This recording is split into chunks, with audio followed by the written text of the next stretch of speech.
everyone. Welcome to another amazing session. We have Mila Sengupta with us today, and we are super excited. She also has another session, so if you would like to go check it out, make sure that you find it here on our YouTube channel.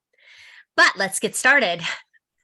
Mila is our presenter today. She has done an amazing job, and she has a ton of experience. Again, like I said, she has presented for us already at this conference, and she has been on our podcast before, Early Childhood Chatter. So if you would like to hear her speak, head on over to Early Childhood Chatter. She has over 20 years of experience in fulfilling a variety of roles in early childhood education.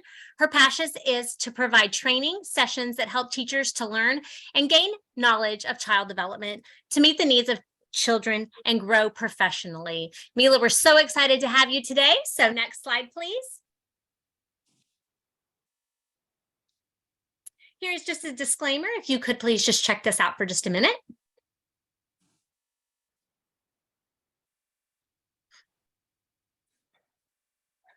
And next slide, your next disclaimer.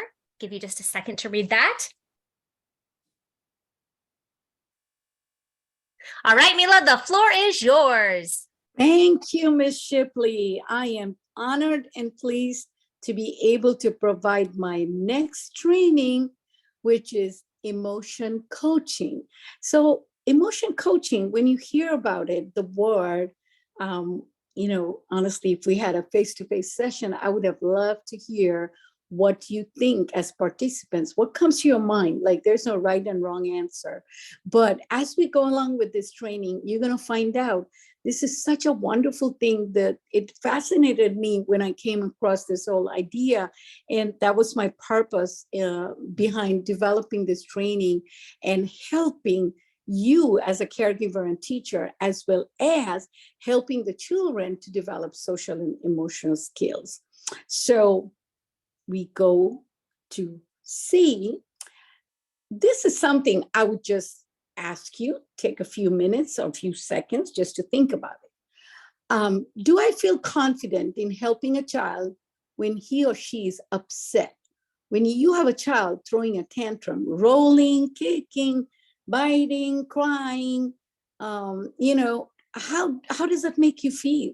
Obviously, if you ask me, honestly, even after all these years, it makes me initially to feel a little bit uncomfortable. I mean, that's the truth I want to share with you.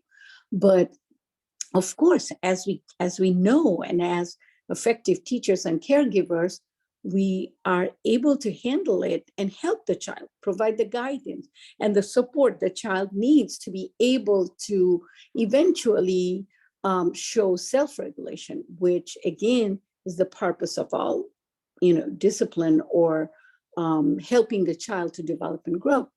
So I know what to do when a child intentionally hurts another child. We see this so often in our classrooms.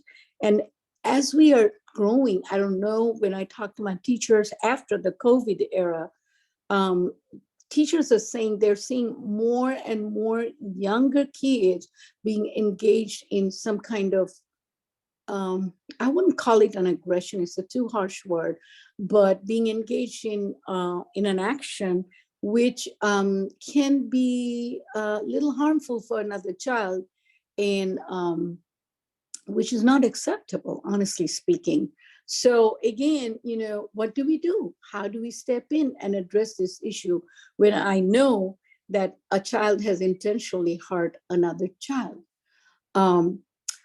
The third thing that I would like to tell you, of all the things that we do throughout the day, I think it is one of the most fulfilling things that we do, work as early childhood professionals, teachers, and I refuse to call anyone that I work, I work at a daycare. No.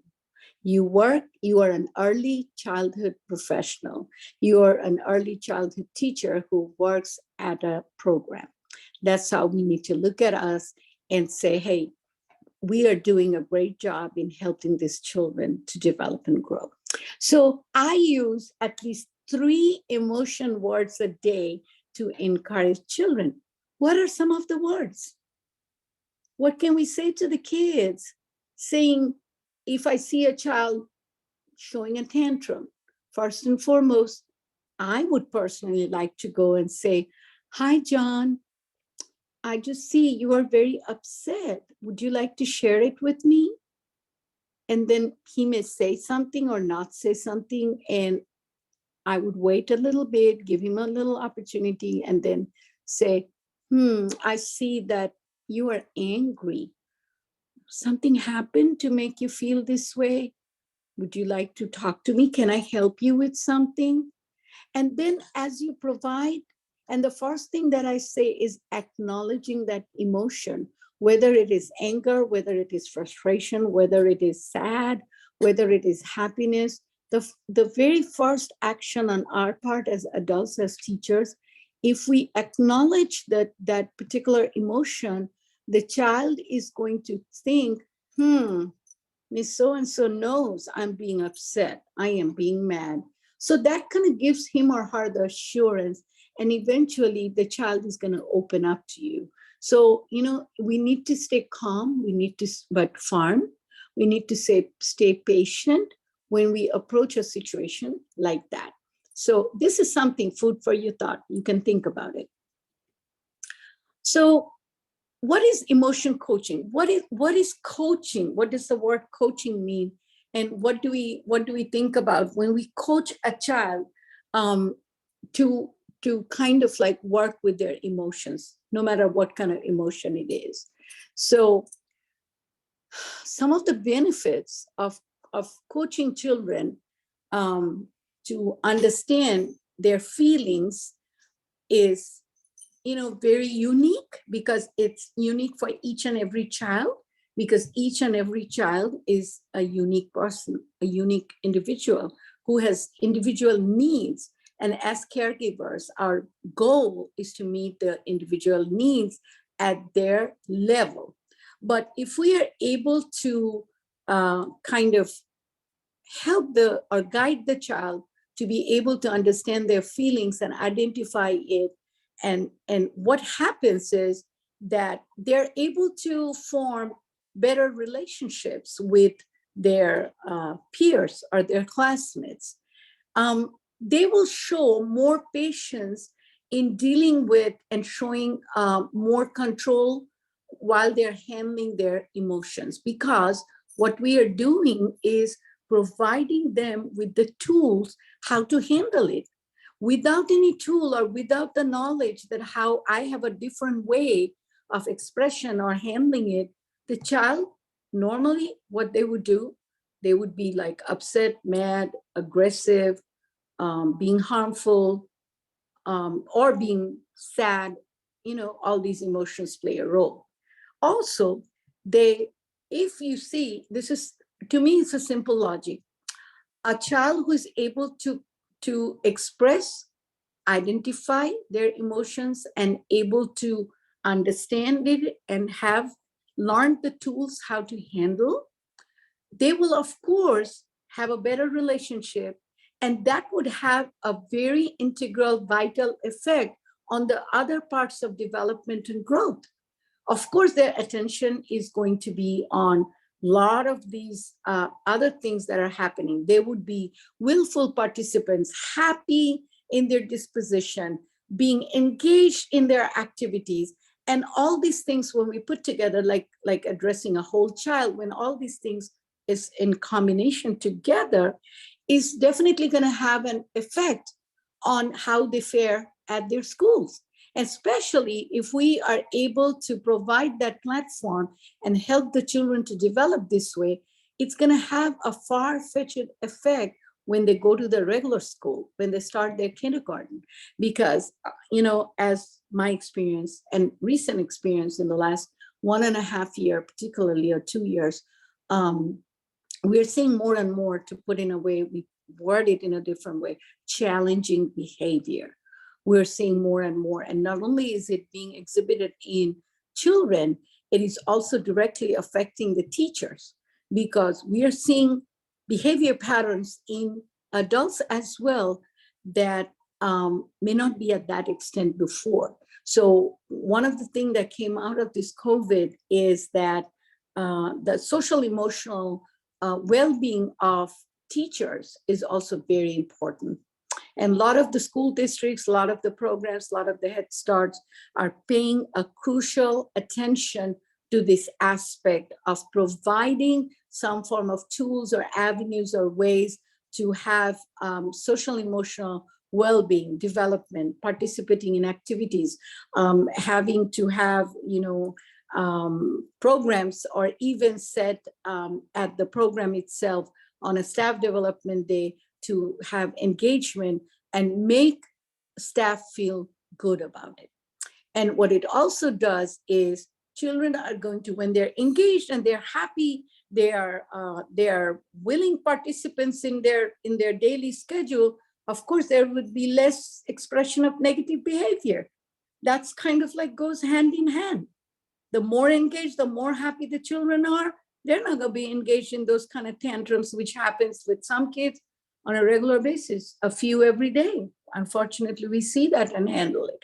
And also, we all agree to the fact that the emotional aspect always have an effect on our physical well-being. So children who are unhappy, who constantly show a behavior like that, it could be medical. Of course, we're not professionals. I don't claim myself to be a medical professional to be able to assess or say something medically correct, but they may be showing, the childhood illnesses, sicknesses are very common, particularly for children who attend a childcare setting.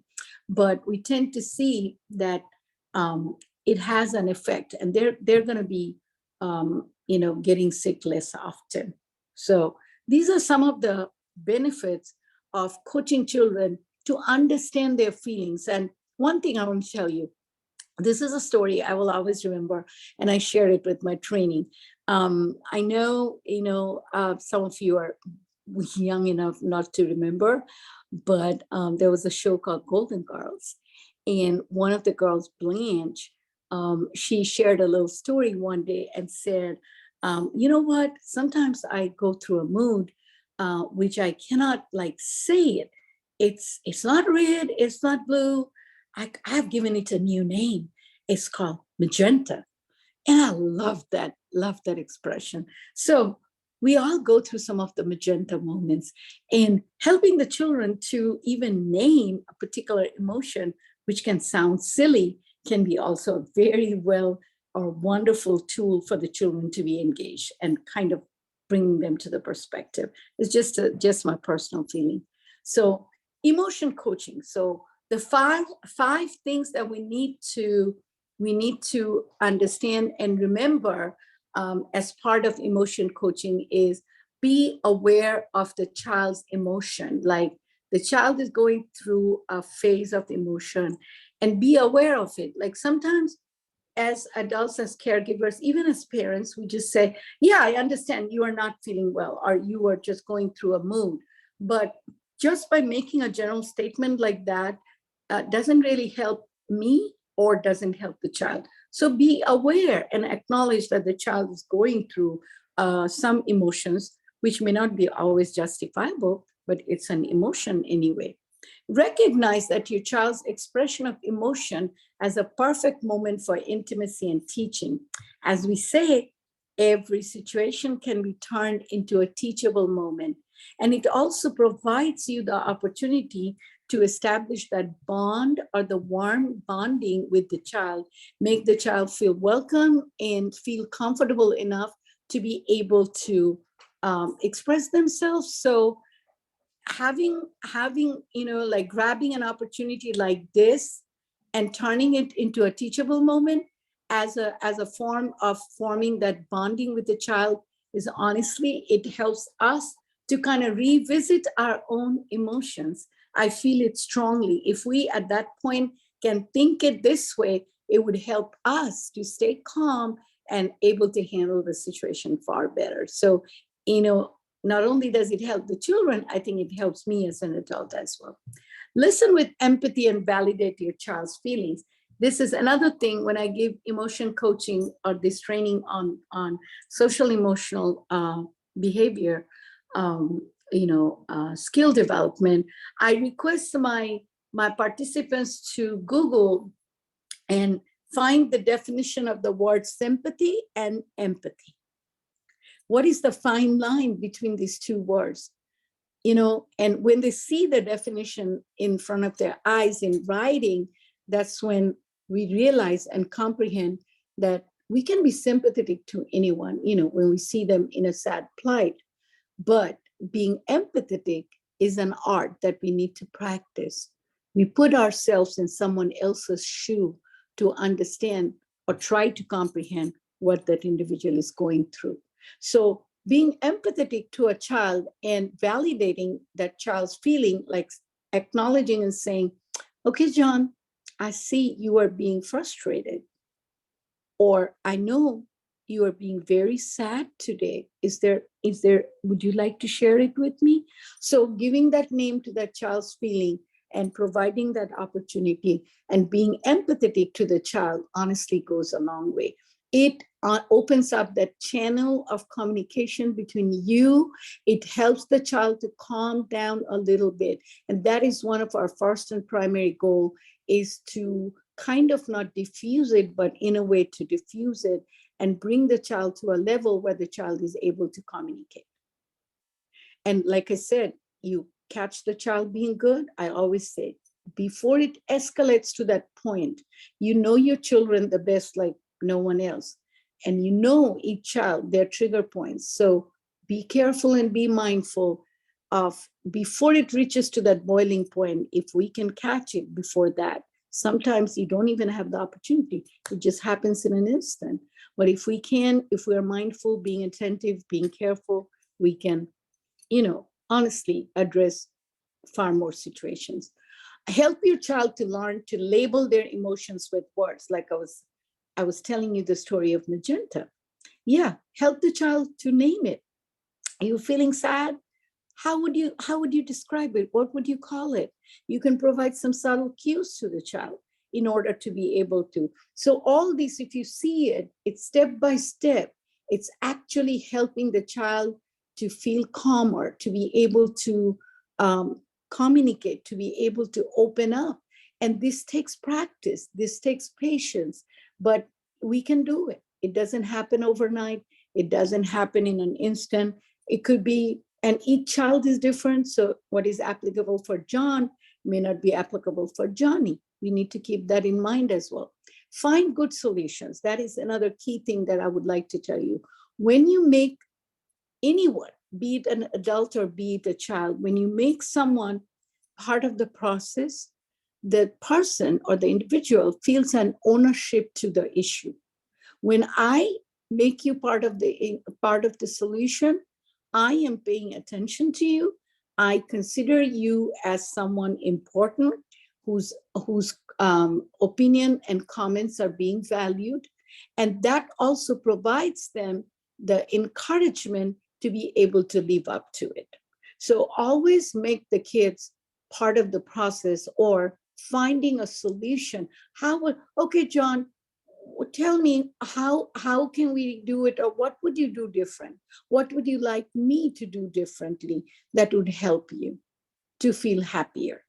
So you are opening up the floodgate for the child to be able to. Now this is applicable for children who are able to talk to you, who are pretty much able to communicate, maybe between 4.5, 5 years old, because below that, honestly speaking, it's like it doesn't work. It works, but not to the whole point. That's my opinion again. So steps to emotion coaching. One of the things that you need to be accepting, I would say, not only understanding, but accepting the fact that expression of emotion comes naturally. People don't just kind of think and think it over to cry or being upset. It just happens. But at the same token, it's part of a natural expression that every individual or human being we go through. When you are dealing with a child's emotion or any kind of behavior issues, always be mindful of your own emotion, because honestly speaking, we all have biases. We should be aware and honest enough to be able to accept our biases and work consistently towards, there may be a child who, because of the behavior pattern, you don't really want to deal with. But as a caregiver, that's not positive. That is not helpful to the well-being of the child, the emotional well-being of the child. So be mindful of our own emotion, that how do I feel? I cannot hold any biases. I got to be very clear about the goal or the purpose of helping this child and guiding this child. Pay careful attention. And that is when you know, before you can catch the child, before it escalates to that boiling point. So you have to be a keen observant. Then the third thing, we got to be a good listener.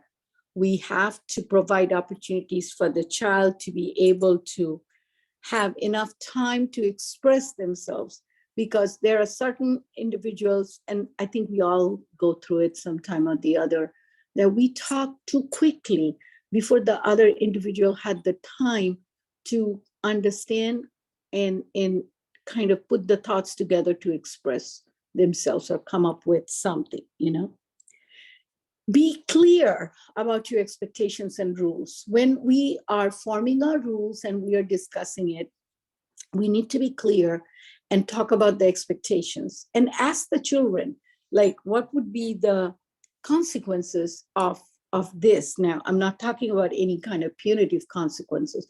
I'm talking about something logical, like if you are running in the classroom, so no running, or we say, instead of no running, we said, use your walking feet.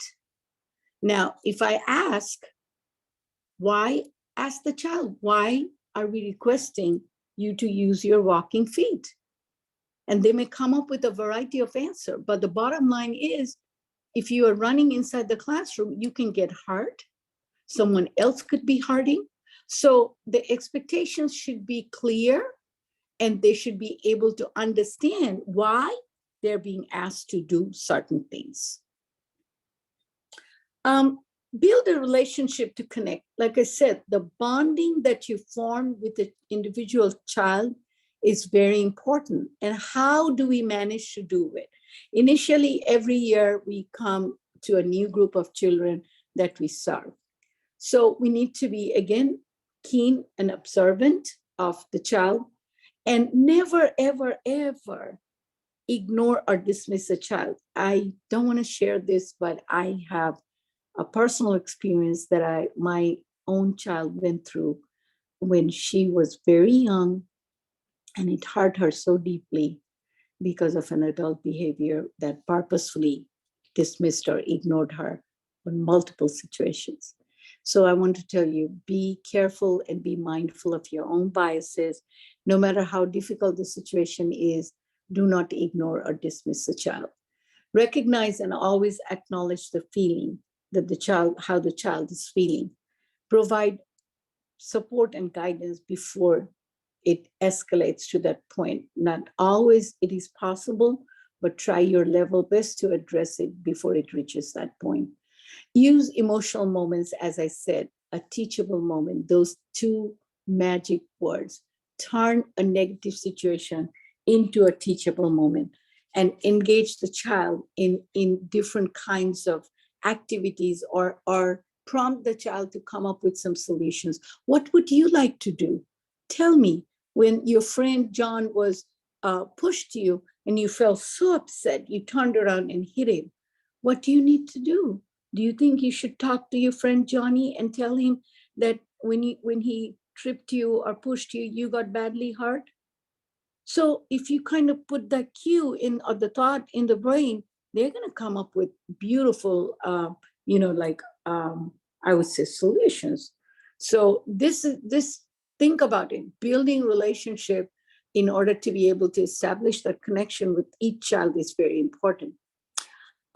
Listen and pay close attention. You got to be a good listener, acknowledge the child's feelings, and let the child know that I do understand how you're feeling. And don't be judgmental or critical about, because That is one thing. And don't be too hasty in making a decision in your mind. You know, investigate all opportunities that you have to turn this situation into something positive and help the child. And also encourage the child to, if the child is not able to express how he or she feels, just prompt them. And like I said, you can even name it a magenta moment or anything else that you want to, or the child comes up with.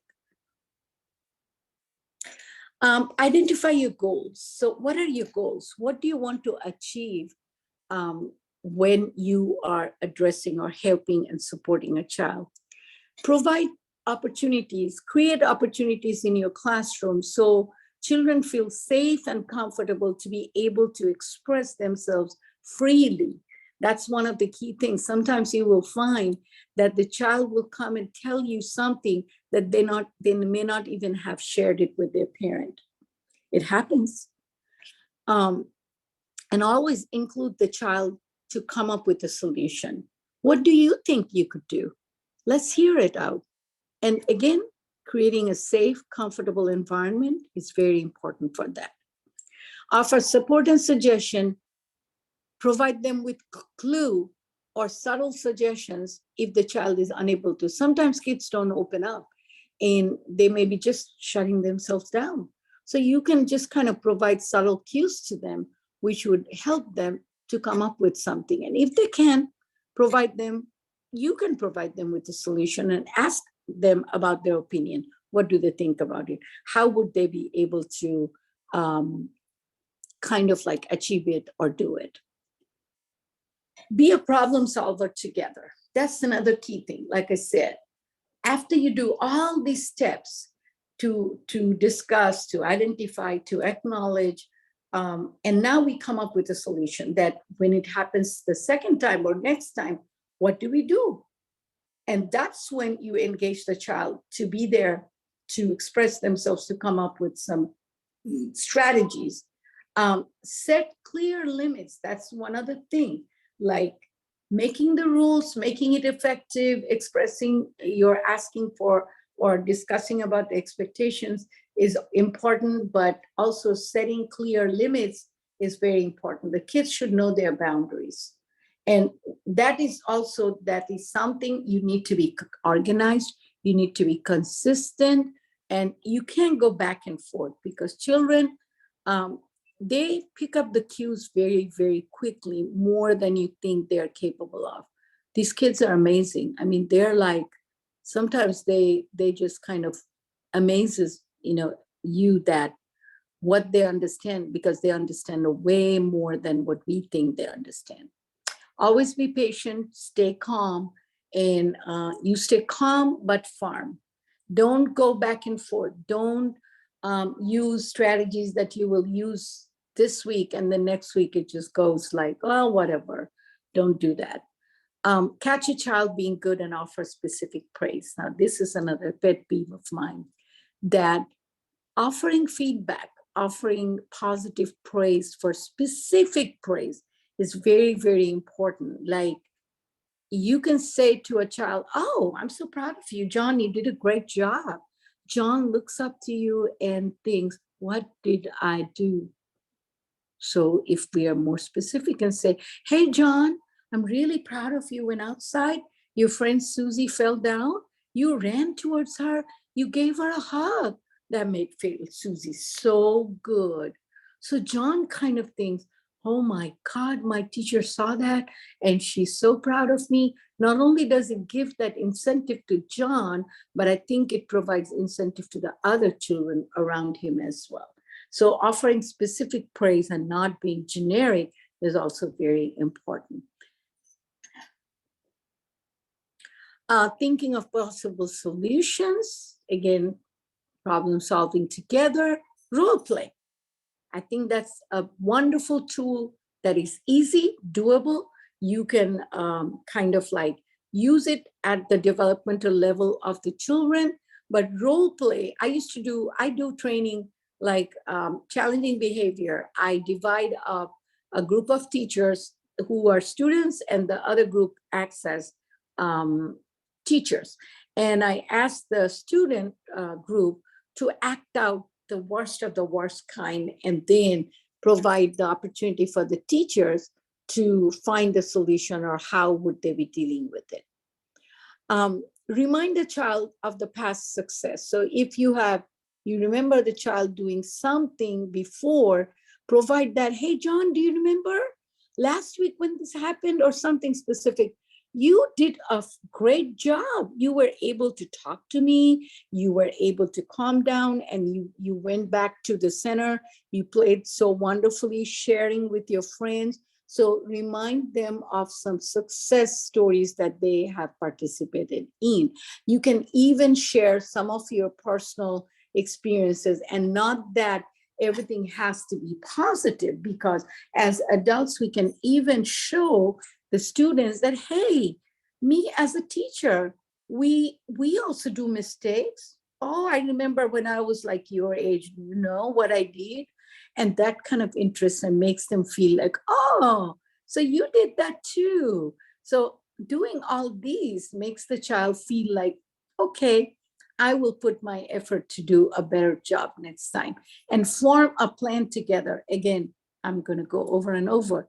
When you get them engaged in the process, that's the best solution you can come up with. And you're going to see more accountability from the child's side. So some of the other things that emotion coaching does, it makes the children more resilient. Now, children are like bouncing springs.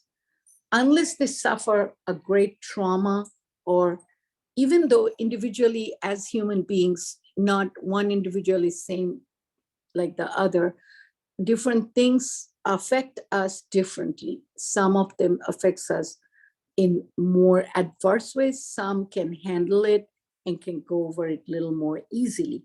But in general, children are resilient. They kind of bounce back.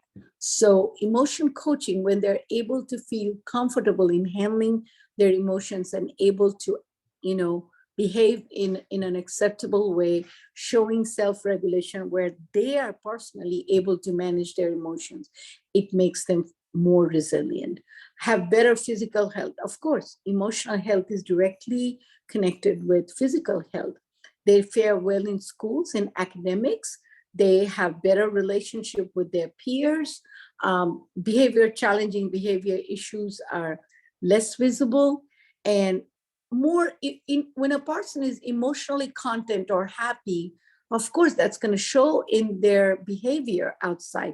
They act more predictable, being happy, being content, being more stable. They're going to show, as part of growing up, of course, there are outbursts, which are part of our natural growing of each child. But that doesn't become like a pattern of behavior that is a consistent thing that happens multiple times during the day.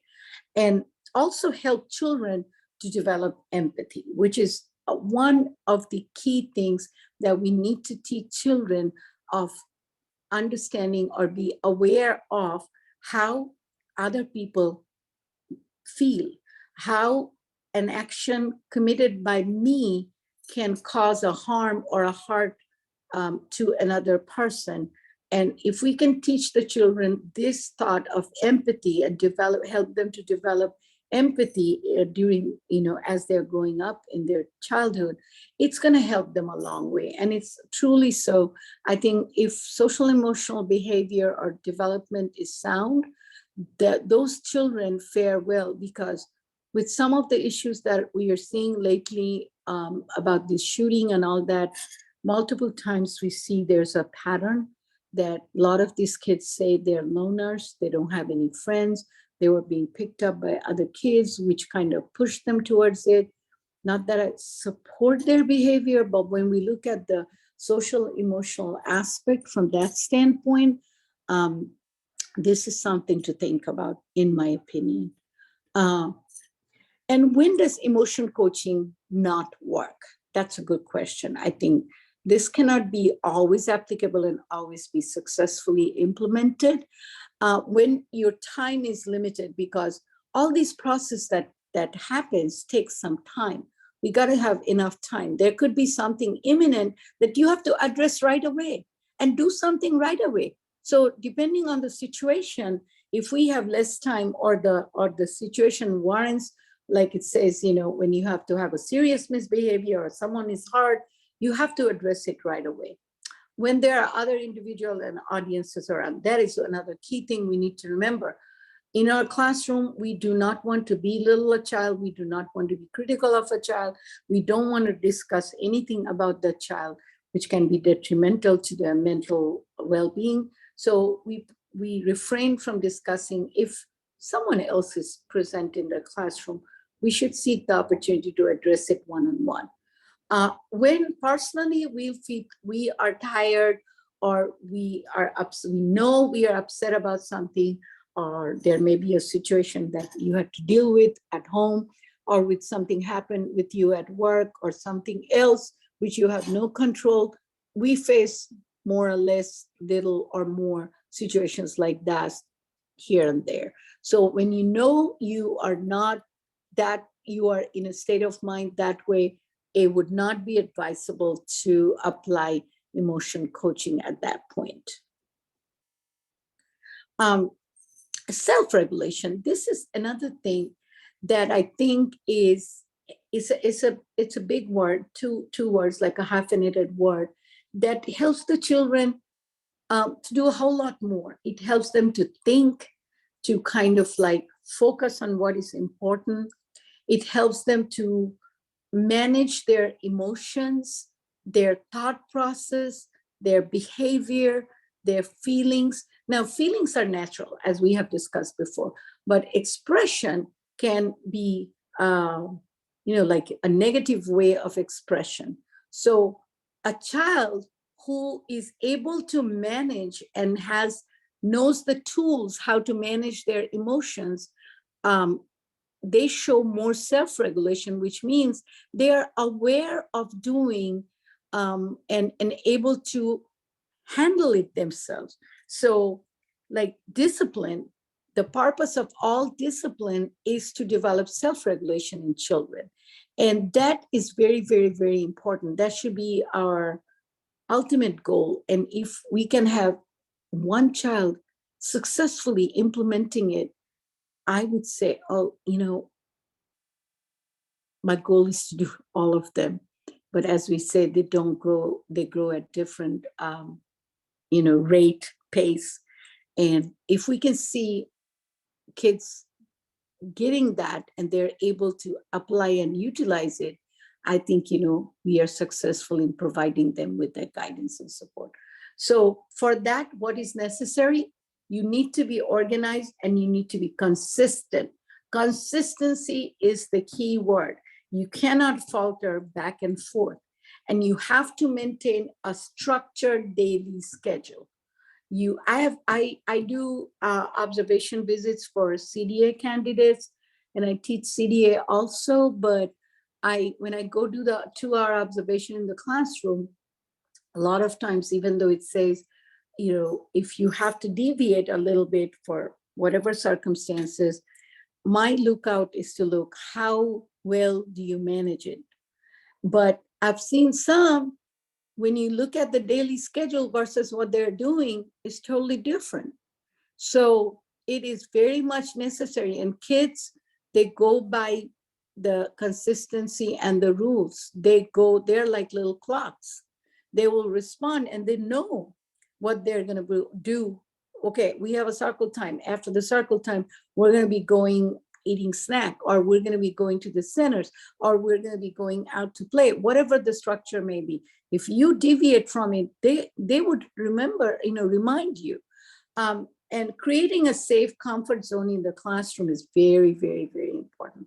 It's like a little nook, which is absolutely visible by you, and provide the child with maybe some stuffed toys, maybe some books, little cushions there for some soft manipulatives for them to just kind of fiddle with, which is a place where a child can go and unwind when a child gets very upset. And I would just say, hey, would you like to come and just kind of sit here and think about it? And when you calm down, I am always here to talk to you.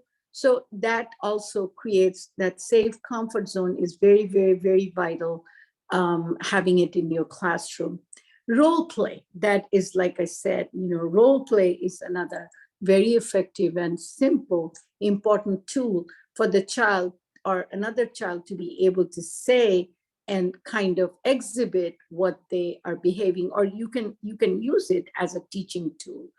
Puppets can be another great tool for providing kids social emotional aspects of how other people are feeling, how to create empathy in children. And all our classrooms, or a lot of our classrooms, have emotion posters.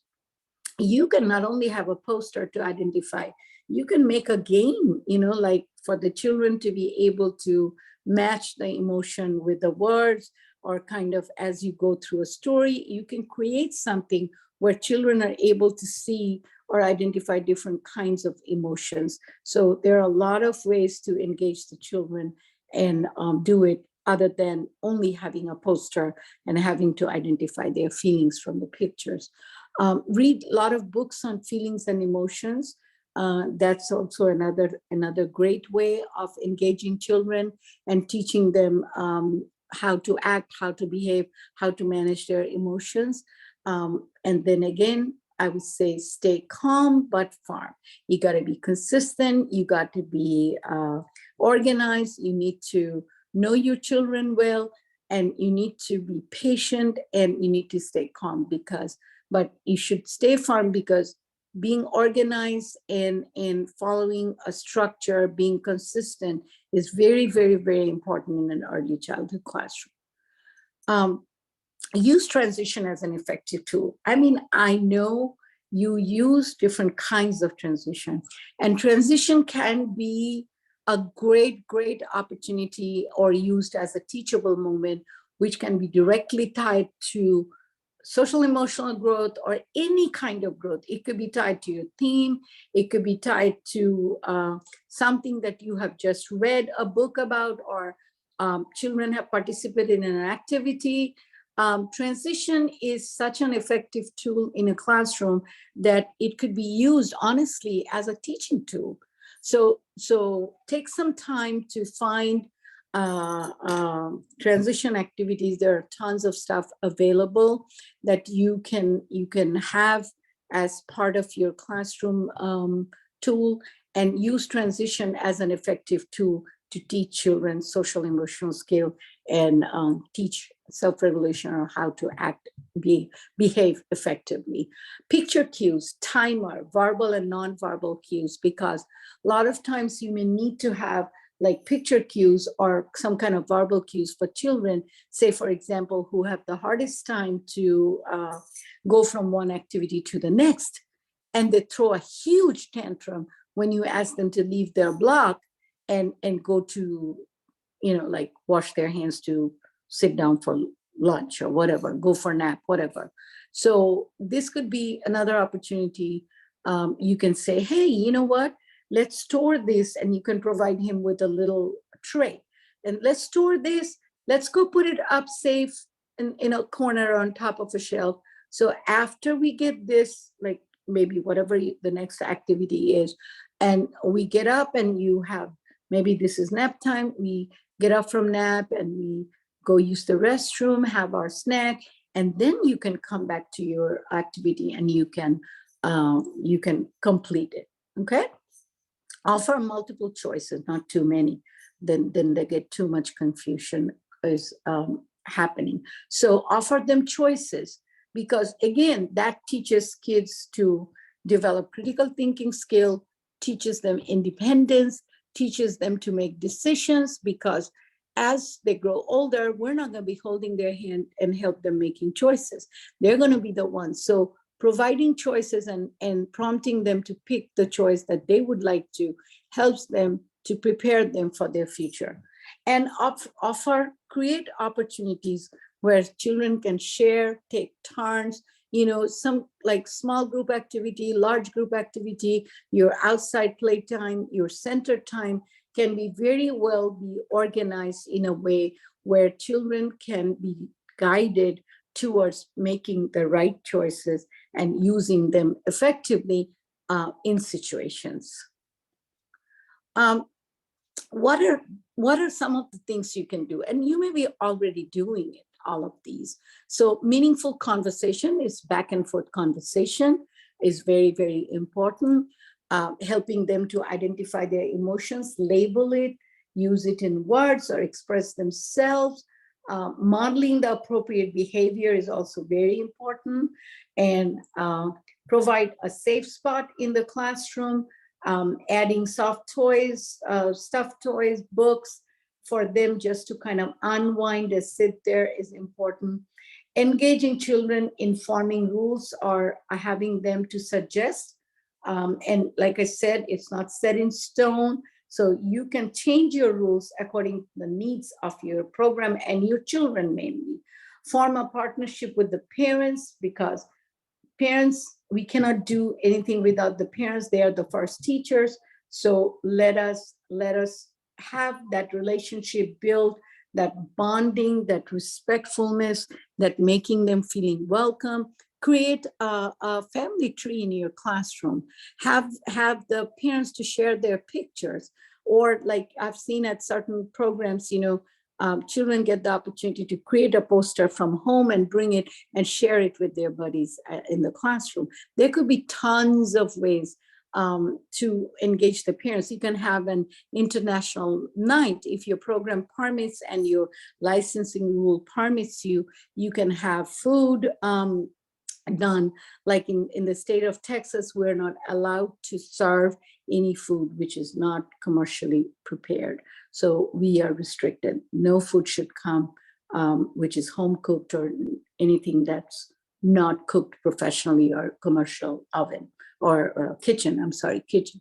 So provide parents with resources for behavior guidance at home. That is another thing. I think a lot of times parents don't say anything, but they're also looking for resources and information. So if you can provide them with opportunities to just kind of have easy access, not that they would have to, like you can have some topics shared in the monthly newsletter. You can have some articles or resources or community resources actually being available outside the classroom in a little plastic magazine holder.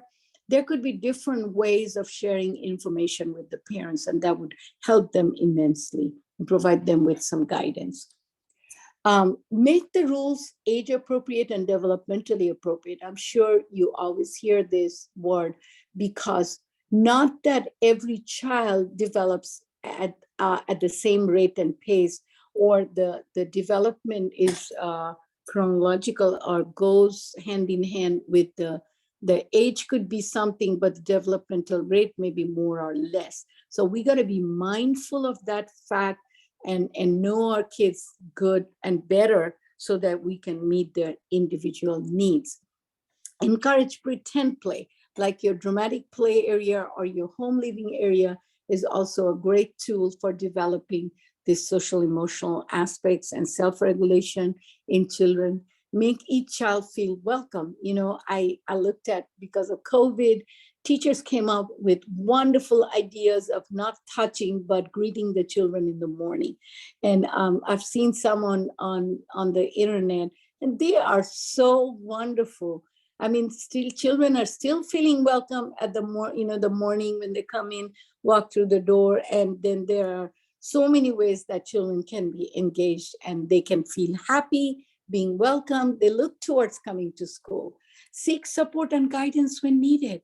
We're human beings. We're not superwoman or superman. We need help too. We need guidance. So feel free to look for guidance and resources when we think we need it. There's no harm in acknowledging that we also need help. And we need some kind of guidance. It could be a training, it could be a podcast, it could be a webinar, it could be so many ways, that attending a conference. There are so many ways to get information from. And teaching children to how to calm down is another thing. And some of the ways, simple ways, and you may be using some other wonderful ways, is having, the child to sit quietly down and then breathing slowly in and out. And you can practice that with the child. And that, honestly, it has a very, very positive effect and helps the child to calm down. You can also encourage the child to draw a picture and express themselves and label. As you know, that picture is a great tool for assessing children's emotional state or expression, form of expression. You can encourage them, like using words to describe the feelings. But another thing I just remembered, you can even, for little kids who know counting, to sit down and count backward from 10 to 1, because it says when you count that backward, it kind of calms them down. They can go get a drink of water, they can splash some cold water, or you can just have them to accompany you and take a little walk in the playground. So there are so many ways and so many unique ways to meet the needs of these children and help them to calm down and slowly develop a system, an inbuilt system, to be able to manage and express themselves, their emotions. And then provide opportunities to practice, because practice makes it perfect. And practice helps them to learn and sharpen their skills. And the practice can be through the entire day in different centers, in different activities. You need to be organized. You need to be spending some real time to do the planning. And actually, you can have your group of teachers to be together to come up with these plans. When teamwork makes the dream work. And when you work together, each one of you may have some unique ways to, add to this list. And that could be a great way of meeting the needs of these children. So this was something I honestly do it because, and you can practice it when you have like a professional development day, or you can do it, in a non-judgmental way. Some ways, how do you deal with aggression? Or how do you deal with a child who is not getting engaged? He's kind of like a loner. He or she is just kind of sitting there outside, not playing with anyone, or not participating in center time and not contributing when you are in the morning circle time. What do you do? Then there are kids who are defiant. Anything you tell them, it's a no. What do you do? And how do you deal with that kind of behavior? Or you have a child who throws tantrum for everything. What do we need to do? What do we need to look for? Are there any root cause behind it? Has there been any change in the family setup? Has there been, family has gone through a certain downtime due to a death, due to a sickness, due to divorce in the family? There could be so many things. So this is an activity that you could, if you choose to, you can practice yourself with your coworkers. That would give you an idea, and sharing each other's comments and ideas can honestly enrich you. So I just want, when you go back, and if you have gathered any information from this training that I have provided to you, I hope I've been able to meet your expectations. And if there is one thing that you have learned from this training that you feel confident that you would be able to apply to your classroom and help your students, your children to grow and develop, and also for yourself to grow professionally, I would love to hear from you. These are some of the references that I have used. And just to let you know, emotion coaching has been developed by a phenomenal individual. This gentleman's name is J.M. Gottman, And if you would go, there's a Gottman Institute. He has written books, he has blogs and articles, and it is amazing if you can have some time to look through this and resources that you can learn from and apply to your classroom. And I think it's so wonderful. It just kind of breaks it down step by step and provides you with strategies that are simple yet doable. It's nothing, you don't have to be a rocket scientist or a brain surgeon to be able to implement this in your classroom. And here's my my contact information, mila.earlychildhood@gmail.com. If you have any questions or if you want any additional resources that you would like me to share with you, please feel free to reach out to me. And I want to thank you once again for providing me this opportunity to be able to present this training. It is my immense pleasure to be able to be part of this conference. And I honestly thank you, appreciate you, and wish you all the success and be great teachers and helping and holding the hands of these young children on their journey towards learning and as they grow and develop. And thank you, Ms. Shipley, for providing me this opportunity to present this training. Thank you. Mila, as always, wonderful job. Thank you so much for attending this session. Please check out our YouTube channel for more sessions. Have a great day.